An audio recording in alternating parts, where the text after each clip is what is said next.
대장동 개발 특혜 의혹의 핵심 인물인 유동규 전 성남도시개발공사 사장 직무대행이 어젯밤 구속됐습니다. 핵심 인물의 신병을 확보하면서 검찰 수사도 급물살을 탈 것이라는 전망인데요. 취재기자 연결해 보겠습니다. 김경수 기자.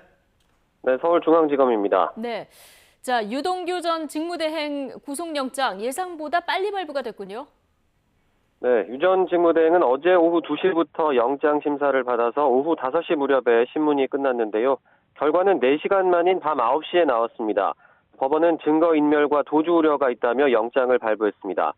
복잡하고 사회적 관심이 높은 사안이라 자정 무렵이나 더 늦게 결과가 나오지 않을까 하는 전망이 있었는데요. 압수수색 때 휴대전화를 제대로 제출하지 않거나 한 차례 소환조사에 불응한 행동 등이 영향을 미쳤을 거란 분석과 함께 유 전 대행의 혐의가 어느 정도 소명된 게 아니냐는 해석도 나옵니다.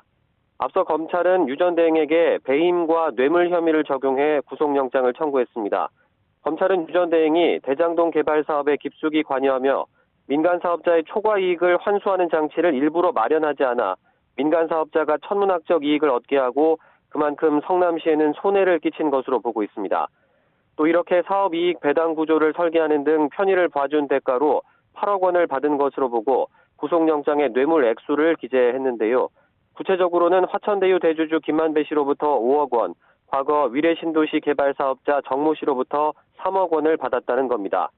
유 전 대행 측은 혐의를 모두 부인하고 있습니다. 화천대유 개발이익 700억을 받기로 했다는 의혹에 대해서도 화천대유 대주주 김만배 씨와 농담처럼 얘기한 것일 뿐이라고 주장하고 있습니다. 네, 비교적 수사 초기에 이 핵심 피의자의 신병을 확보한 만큼 앞으로 수사가 더 속도를 낼 거라는 관측도 나오고 있죠. 네, 유 전 대행의 신병을 확보한 검찰이 다음으로는 화천대유 대주주 김만배 씨를 주요 조사 대상으로 삼을 거란 전망이 나옵니다. 앞서 천화동인 5호 소유주인 정영학 회계사가 대화 녹취록과 자료들을 검찰에 제출한 상황인데요. 해당 녹취록에는 사업 배당금 분배와 로비 자금 마련 등에 대한 유 전 대행과 김 씨의 대화 내용이 담긴 것으로 알려졌습니다.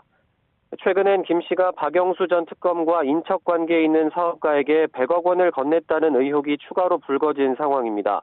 김 씨 측은 해당 사업가에게 돈을 빌려줬을 뿐 박 전 특검과는 무관하다고 해명하고 있습니다.